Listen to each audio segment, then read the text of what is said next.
મિત્રો, Indian control પ્રેસમાં આપ સૌનું હાર્દિક સ્વાગત છે। સમાચાર છે કે વડોદરા શહેરના પંડ્યા બ્રિજ નીચે પેટ્રોલ ભરેલા એક ટ્રેનના વેગનમાં અચાનક આગ ફાટી નીકળતા 3 ફાયર સ્ટેશનનો સ્ટાફ સ્થળ ઉપર પહોંચી ભારે જહેમત બાદ આગ ઉપર કાબુ મેળવ્યો। વડોદરા શહેરના પંડ્યા બ્રિજ નીચે પેટ્રોલ ભરેલા એક ટ્રેનના વેગનમાં અચાનક આગ ફાટી નીકળી હતી। ઘટનાની જાણ થતાં જ 3 ફાયર સ્ટેશનો સ્થળ ઉપર પહોંચ્યા હતા અને ભારે જહેમત બાદ આગ ઉપર કાબુ મેળવ્યો હતો। આ સમયે વેગનની બાજુમાં દાઝી ગયેલી હાલતમાં એક યુવકનો મૃતદેહ મળી આવ્યો હતો। વડોદરા રેલવે પોલીસે યુવકના મૃતદેહને પોસ્ટમોર્ટમ માટે સયાજી હોસ્પિટલમાં મોકલીને વધુ કાર્યવાહી હાથ ધરી છે।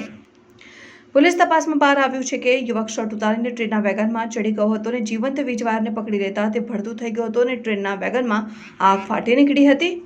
વડોદરા રેલવે સ્ટેશન નજીક આવેલા પંડ્યા બ્રિજ પાસે આજે વહેલી સવારે 6:10 પેટ્રોલ ભરેલા ટ્રેનના વેગનમાં આગ ફાટી નીકળતા આસપાસના લોકોમાં દોડધામ મચી ગઈ હતી। આસપાસના લોકોએ તુરંત જ ફાયર બ્રિગેડને જાણ કરી હતી, જેથી તુરંત જ વડીવાડી તાણિયા બજાર અને TP13 ફાયર સ્ટેશનનો સ્ટાફ સ્થળ ઉપર પહોંચ્યો હતો અને તુરંત જ હાઈ ટેન્શન લાઇનનો પાવર બંધ કરાવ્યો હતો અને પાણીનો મારો ચલાવીને આગ ઉપર કાબુ મેળવવાના પ્રયાસો શરૂ કર્યા હતા।